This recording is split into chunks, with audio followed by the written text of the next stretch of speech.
waa yaa waa aalad marka dhaggiisii wax oo ma aha oo yaa dhib laa maraayo oo meelo la tataabanayo yaa waa ku taawo farta marka haye xasdin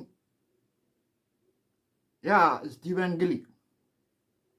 marka barnaamijkii yaa wadnay oo ahaa dhibka laa maraayo yaa aaladan markaa cusub tahay dhibka aa ka maraysid qaybtii labaad qaybta koowaad waxaa loo joogtay aniga ka hadlayno google assistant markaa isku xirto oo ciwaankaada geliso habkaa kasii maraysid marka qayb qaybay kala leedahay